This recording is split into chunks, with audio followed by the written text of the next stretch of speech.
Alright, what is up guys? Welcome back to another Path of Exile 2 video here.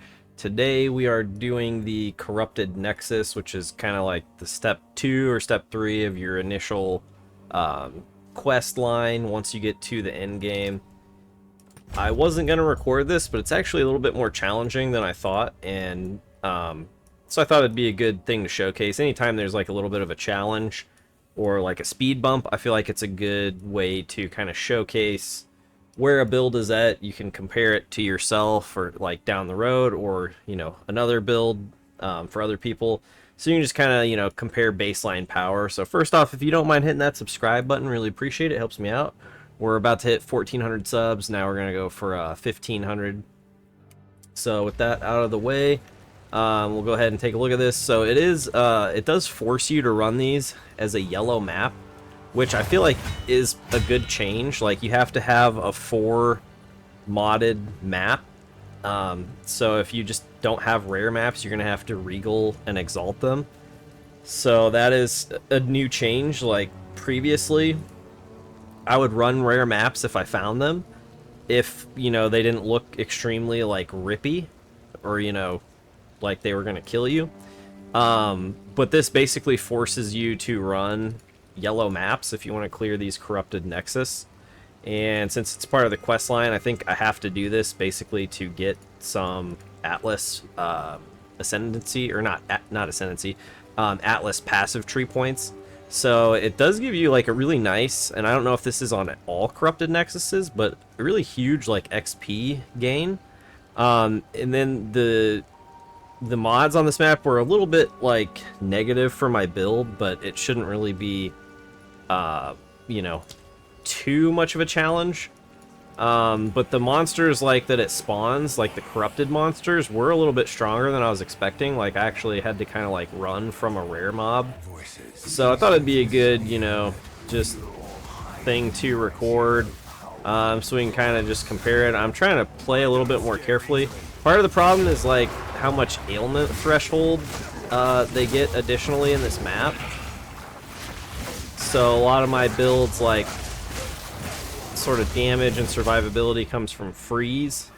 So it does make them a little bit harder to freeze. So most of them, I'm finding I'm actually killing them probably faster than I freeze a lot of them. So, I mean, it's not the end of the world.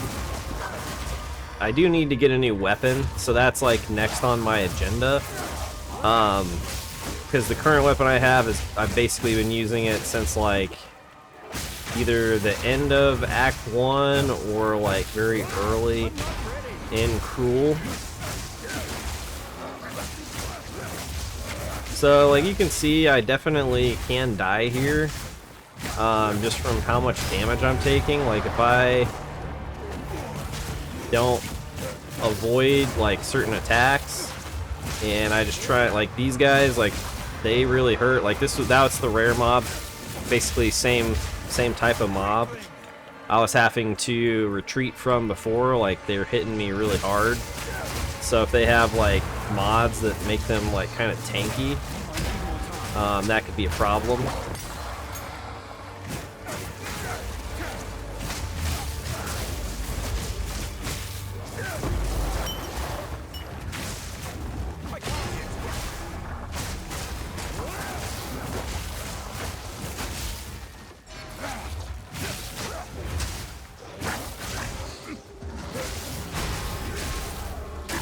So I'm not really able to just sort of like breeze through these maps, or this map, as easily as I have. I do think once I upgrade my weapon, it's going to be a huge difference.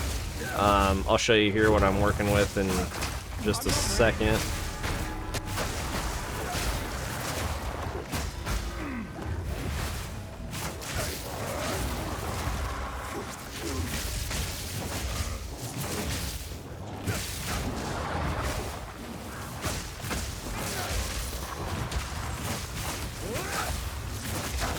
Because if I'm just one-shotting everything, I don't really have to tank much damage.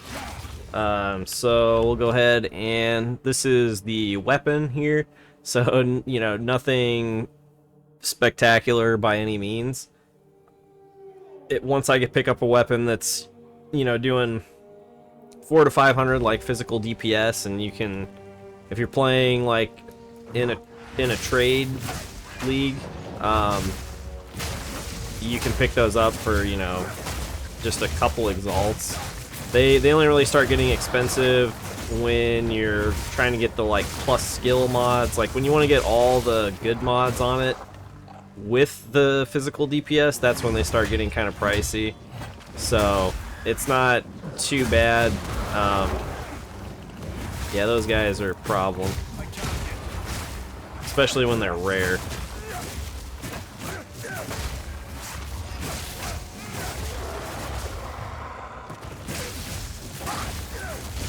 But yeah, I mean, I'll easily like triple, maybe quadruple my damage once I pick up a new weapon. And, you know, eventually we'll get a stronger weapon as well. It's just we're kind of on a budget right now, because I think I only have like a couple exalts to my name, a couple exalts and some like chaos orbs, and you know, of course I have like regals and I have some alch orbs that I found, but I try generally not to trade in.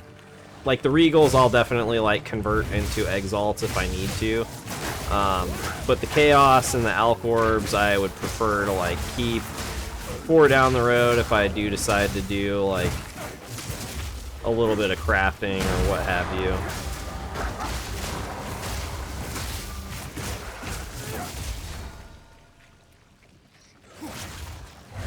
Luckily someone gave me a heads up, like, 'cause I asked the question in the global chat.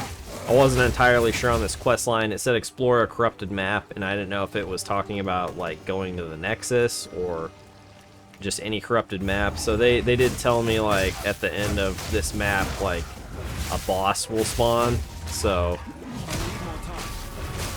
I at least have a heads up on that. Dang.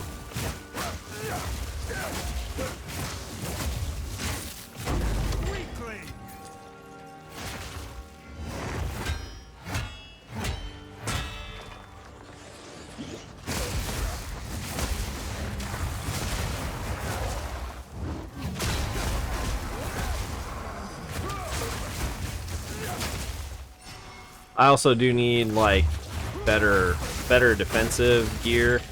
Basically the only good gear I have right now is like my Hand of Wisdom in action, and that is, you know, like a purely DPS like glass cannon item. So my defenses are basically little to none,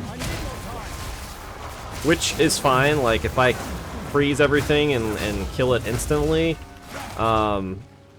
it can't really hurt me. The problem is just anything that I can't one-shot, you know, when it hits me, like, it really hurts.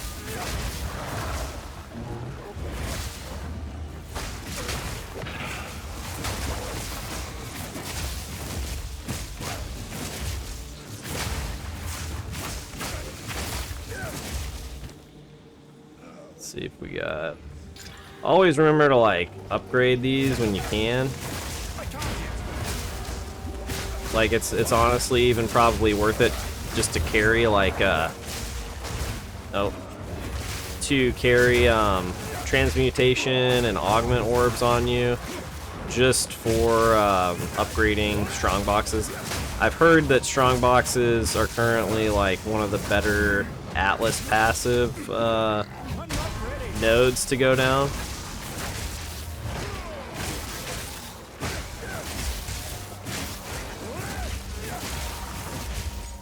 But yeah, if you don't upgrade them, you're kind of wasting them.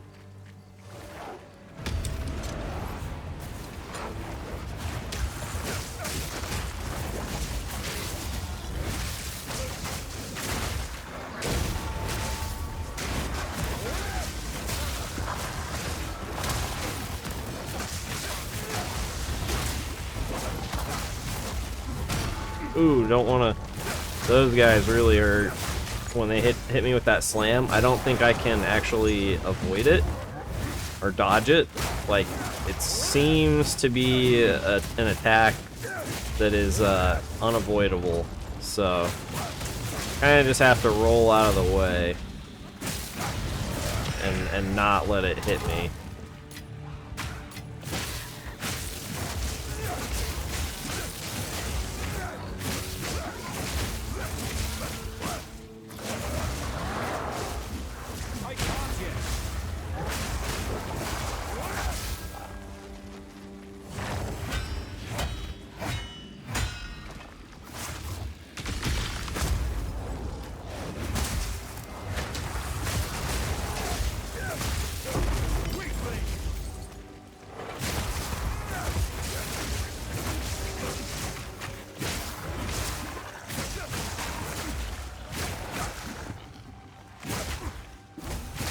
Oh, that guy kind of hurts.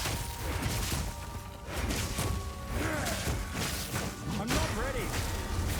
Oh, dang. Guess we'll just have to kite him.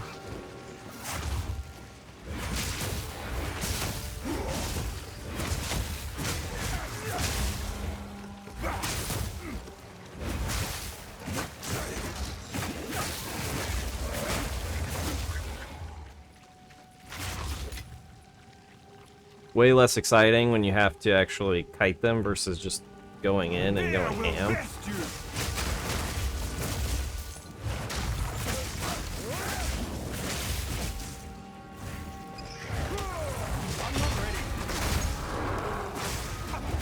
Uh-oh.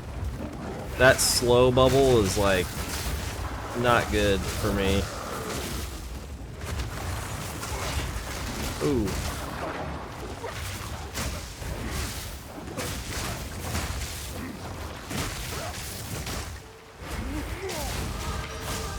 Oh, nice. That's like the second level.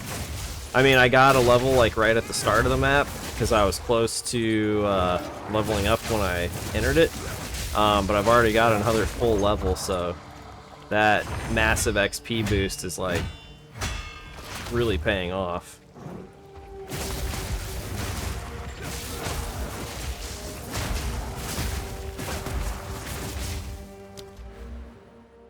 And I'm currently picking up more damage. So once I pick that up, not really sure what I'll get next. I may get these, just because I'm looking at when I get my next 2 ascendancy points, which I have the, you know, the coin to do it. I'm probably gonna respec here, like out of temper weapon for the time being, and pick this up, and then this, and get forged in flame. So then my max resist will, for fire, will affect all resist, so that's really good. And then I'm just not sure, like, I don't really have the time in between, like, packs. So, like, when I'm clearing, like, you can kind of see just, like, another pack runs in, and then, like, these guys spawn. Oh my goodness.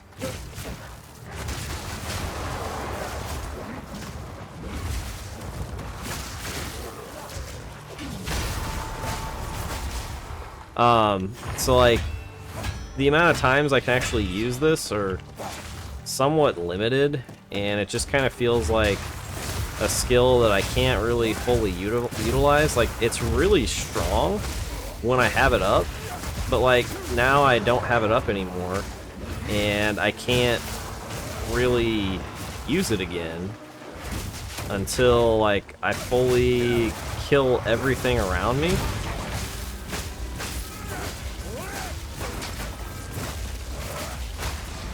So just the amount of times I can actually use it, like I can finally use it now.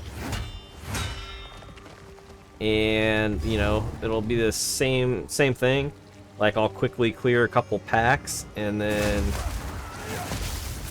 you know, part of it too is just because I do have like a little bit higher attack speed.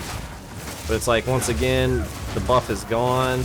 I can't gain any benefit from it until like now. I could do it again, but it's just the amount of times I have to do it and how long it takes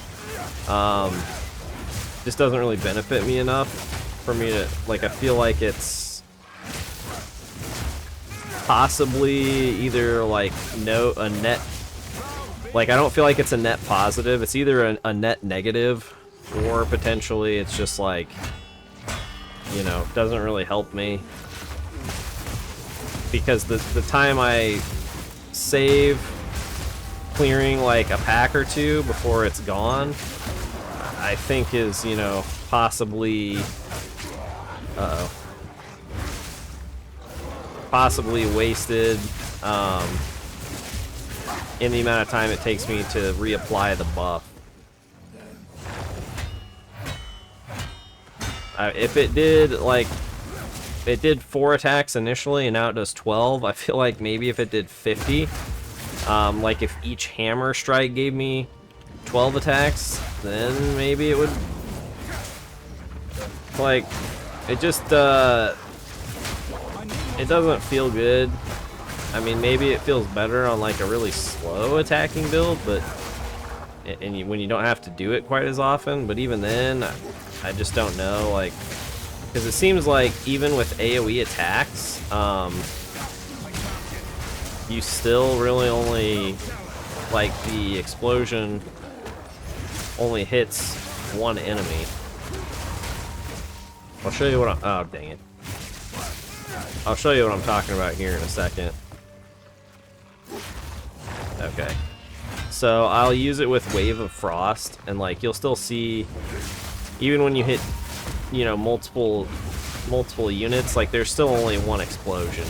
So like even if I was using it on a slam build with you know, a lot of AoE, like on my slam character, I hit like this much of the screen with the slam. But you're still only gonna generate like one explosion somewhere. And, you know, is that explosion even really gonna benefit you a whole lot? I mean, I guess if you were just using like a single auto attack, it would give you a little more AoE to that, but for like a slam, I'm just not sure that explosion is like really gonna help you out that much. I mean, it is a nice way to start like a fight with a rare if you happen to have it up at the time.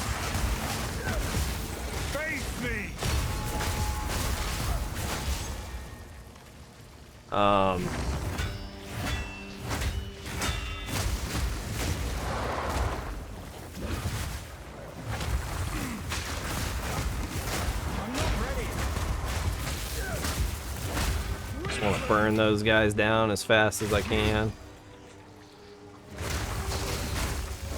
They are kind of a threat to me.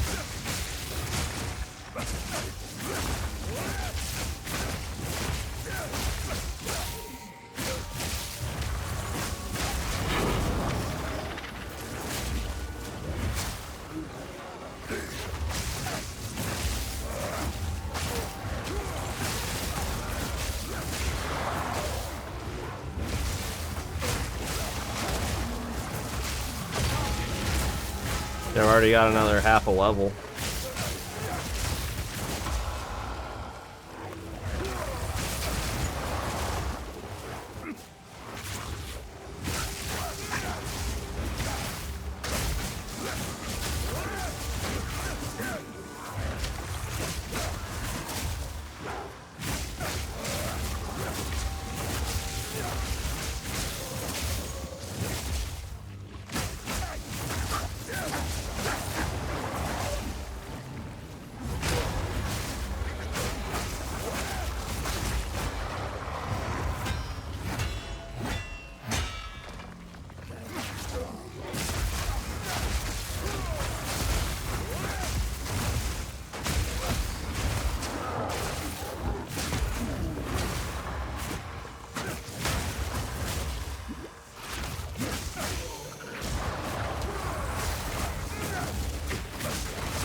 Alright, 2 more rares, and then we will be taking on this boss.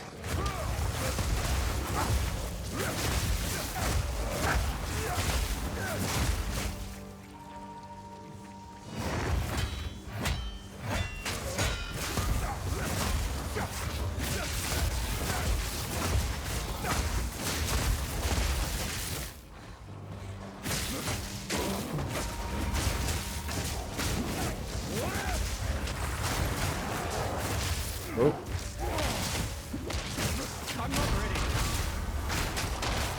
Oh. That kind of scared me there. Oh my gosh, he's draining all my mana.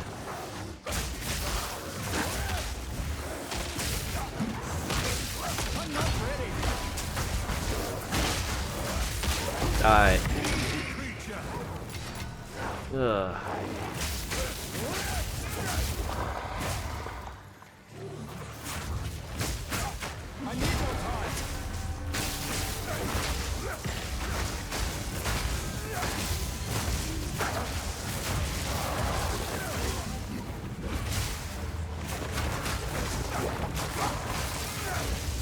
I just wish that hammer felt as like good as staff. Staff just feels amazing compared to hammer in terms of like the synergy. Like that little dash forward feels so good when you're playing versus like hammer where you just kind of like clumsily walk around and, you know, swing it. It just doesn't. Like, the only thing on hammer that I felt was, like, giving me the fantasy of just smashing everything was supercharged slam.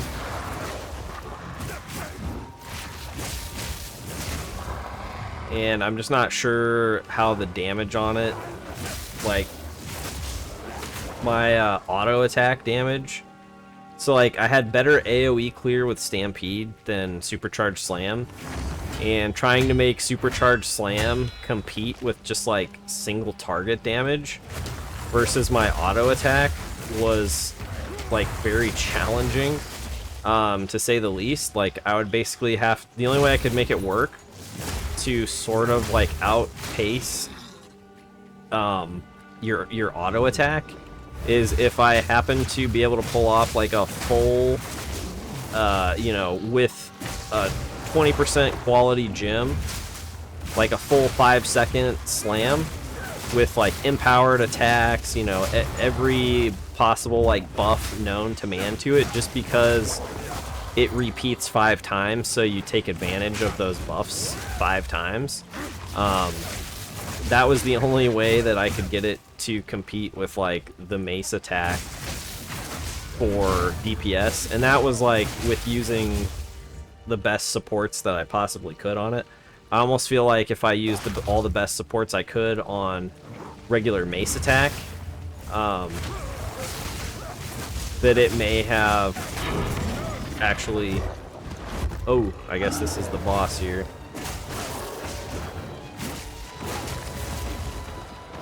Okay. Alright. Just kind of want to get a feel for him. Oh, okay. That hurts. So we need to avoid the body slam of doom.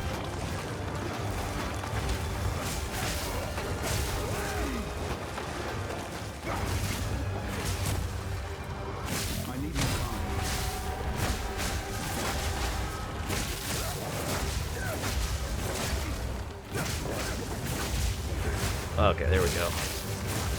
Boom, shakalaka.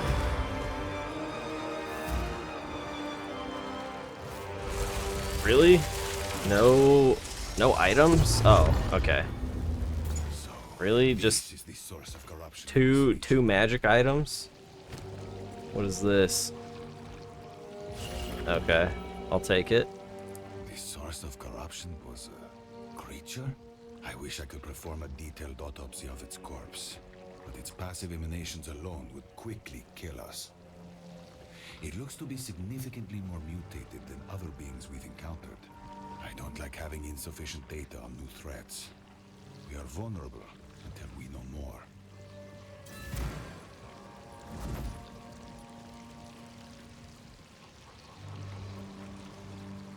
Alright. So yeah, I'm not gonna chase down this last monster.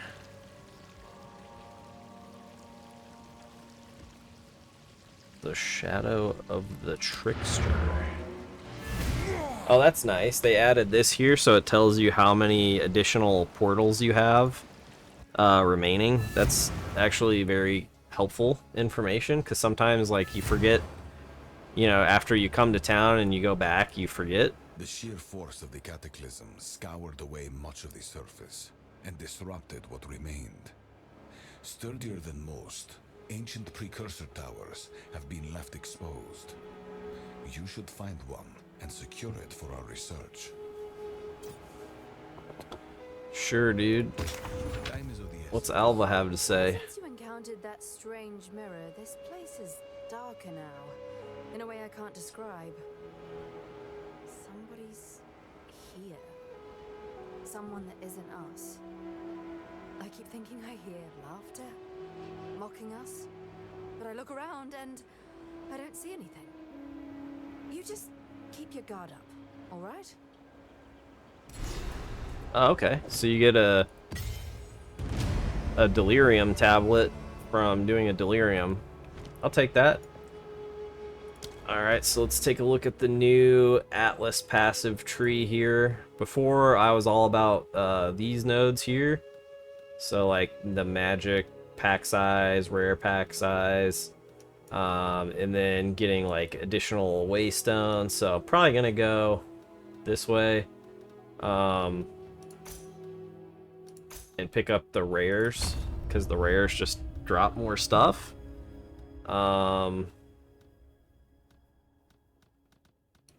And then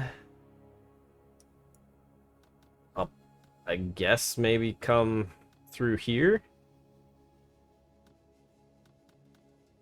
and get the strong boxes, or maybe just go here and then here.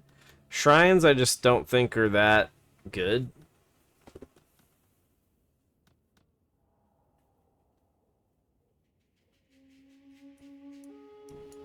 See if they change these keystones at all. No, they look the same.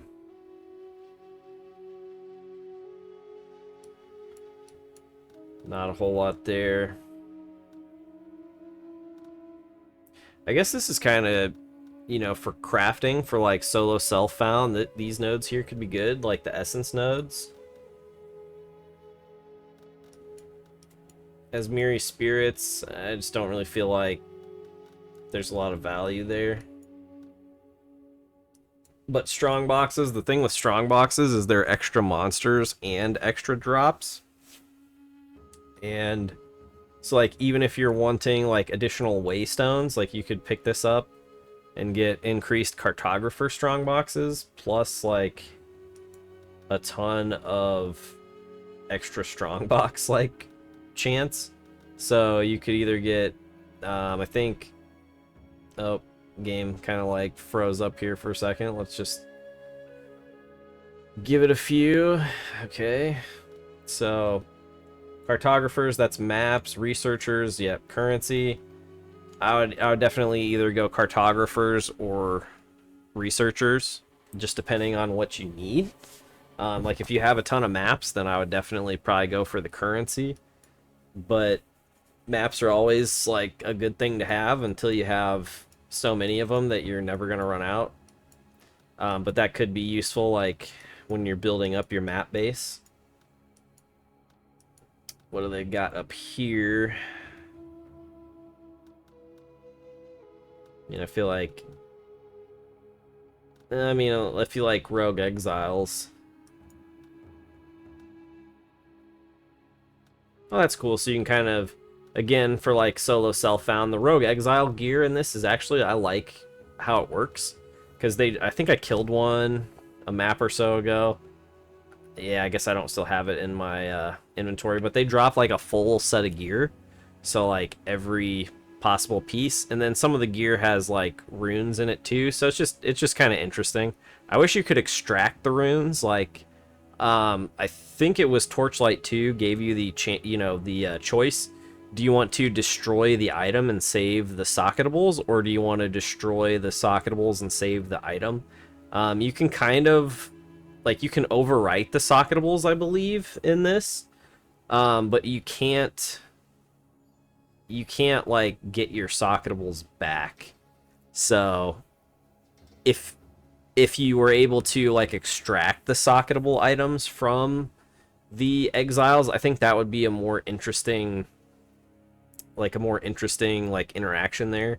Like if they drop some gear, it's like, oh, let me see what they had socketed in it, because maybe the socketable is like better or worth more than the actual item that it's in, and I want to like destroy the item and secure the socketable. Same thing for like, you know, just leveling. Like if you have some good runes, and it seems like they're still doing more with like the socketable stuff, but like if I wanted to, you know, utilize these, like I don't have a whole lot of greater runes at the moment, but maybe on a character I'm leveling, like I would rather just throw these in an item and then later on destroy the item and keep these. It would just give you, you know, a little more choice versus like getting completely rid of the entire item. I still don't know what I'm going to put in this, which is one reason. I mean, I guess I can always like overwrite it, I believe. I'm going to have to like make sure and confirm that I'm correct on that. But I'll probably put in like a fire resist, which I don't have a greater fire resist yet. So that's why I want to make sure I can overwrite it.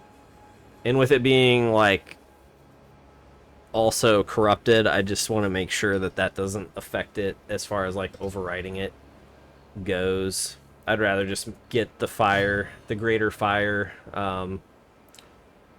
the greater desert rune, and I probably actually have enough to where I could craft up like the lesser desert rune. Yeah, I have a ton of them, so I could definitely do that. But I just wanted to make sure that that was like 100% for sure what I want to put in there, because once I have like maxed elemental resistance, I won't be able to take advantage of like overcapped fire resistance until if and when I so it's isolation, and I don't remember how expensive those are. Let's take a look here at Alva. So you can like look those up here. So I want distilled isolation. I have exalts. Holy crap! So I guess it's like that's like a 6 divine, essentially. Where's divine?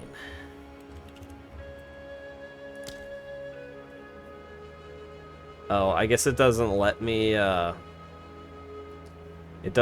search for with a currency that I don't have. But yeah, I mean, roughly, I'm pretty sure when I looked the other day, it was like about, so I want a divine so yeah, a divine is roughly like 92, 91, 92 exalts at the moment. It was like 70 something the other day. Just a couple days ago, so I wonder if somebody's found another glitch and the economy has like been affected, because it seems like pretty huge inflation for just a couple days. So isolation, yeah, I mean it's like a divine and a half, so at the moment you're looking at, at least 3 to 5 divines potentially to get that craft. And I'm definitely going to get, like, gear upgrades before I worry about crafting that onto an amulet, because I don't even have a good amulet at the moment. So that's kind of unfortunate. I think this... Oh, can you not craft that? Oh, you can't craft that anymore. Maybe you can't craft... That's interesting. So maybe it looks like you can't craft some of these like starting area nodes. You can't put those onto... Huh, that is interesting. So I think before you used to be able to put this, anoint it onto an amulet. Very interesting. So it might be more worth it for me to find like a cheap suffering, despair. I mean, that might not be terrible. It'd give me like 7% attack speed at the moment. Attack speed. I don't know if I can get like a better... I guess that's actually better currently. But yeah, I mean, I guess too, it depends on like ire, fear, how cheap the anointment is. Suffering, despair. So that's probably gonna be one of the things that I look at very soon. Right now I'm actually gonna see if I can upgrade my weapon, because that's gonna give me just a huge overall boost to everything. The faster I can kill stuff, the more survivable this character is, because I'm basically a glass cannon at the moment, and we need more cannon, more glass, in order to survive. So the video's starting to run a little bit longer than I had originally intended, so I'm going to go ahead and end it here. But I'll definitely have more updates very soon, once I get, you know, a few more pieces of gear and kind of get like the final build sorted out. What I'm planning to do also next, like I said, pick up these ascendancy, next to ascendancy points, and then I'm going to work in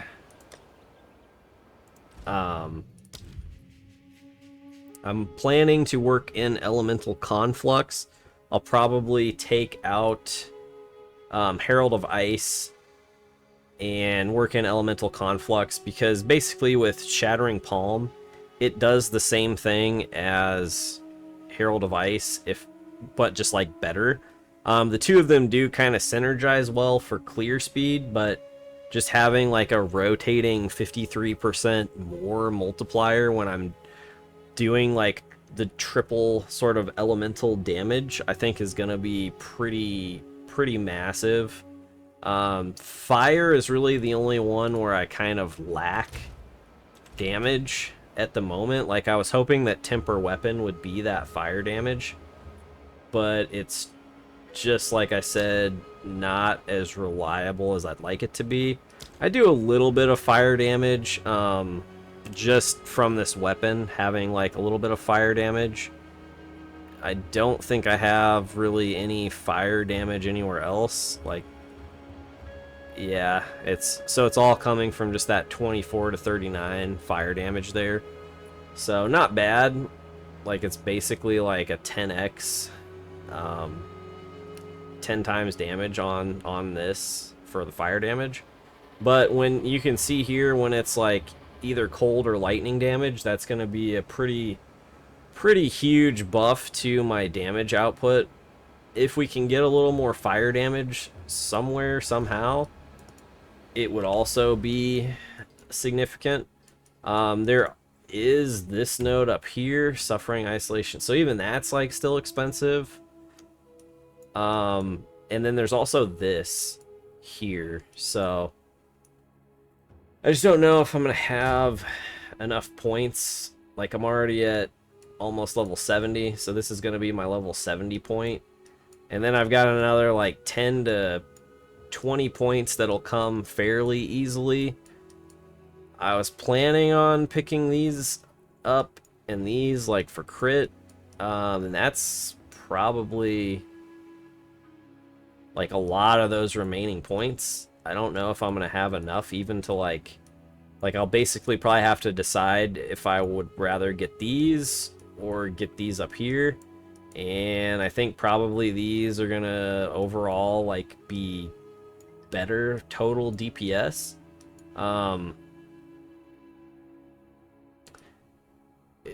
it just depends. Like, I mean, I guess if I spec out of this, like, that would give me back 6 points.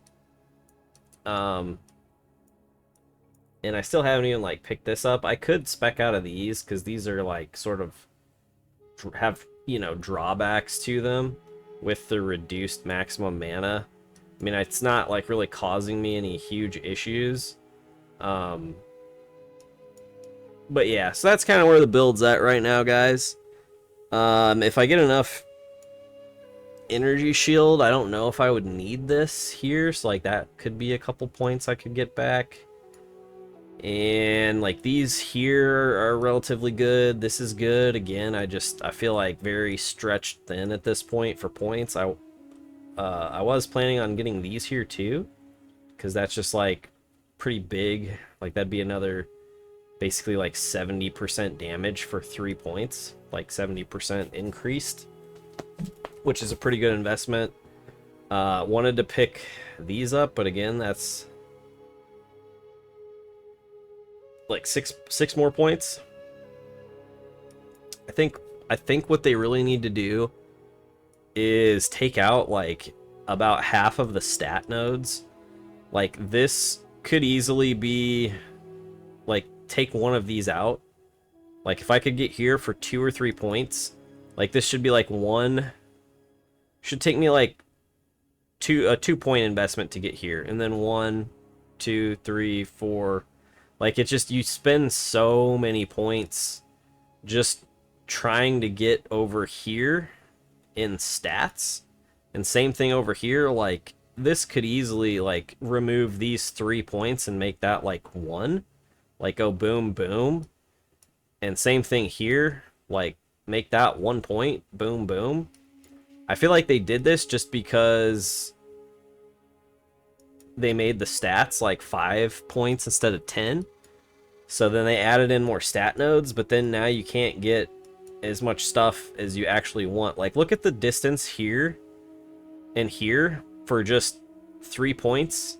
And then look over here for 3 points. Like, you don't travel at all on the tree.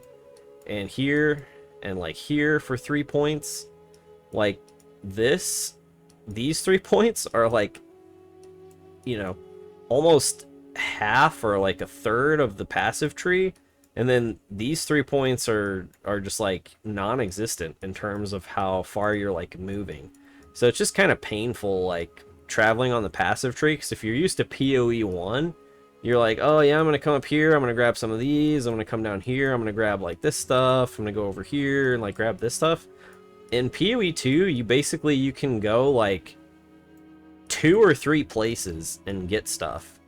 And so it just doesn't feel as good, because you don't feel like you're actually like able to accomplish and get the things you want to like make the build and the character you want to make. You're just like, well, it takes me so many points to go over here and like basically get this one thing that's like absolutely necessary for my build to function. And like luckily it happens to be next to some crit nodes, so like I'm gonna pick those up because I don't really have a choice. And then just like coming through here, it's like, well, I wanted to go over here and like get this, so this is just literally the shortest path to get there. And luckily there's like some decent like okay stuff on the way. And then I invested like, because these are just so efficient, these points here, it's like basically hard for me to pass them up because they're so good. Like I would have a weaker character for like passing these up to go and get other stuff, so like I just can't really do that like and feel good about it. And then like the other stuff I want to get, it's just takes too many points to get there. Like I've invested so many points in stat nodes. 9, 10, 11, 12, 13.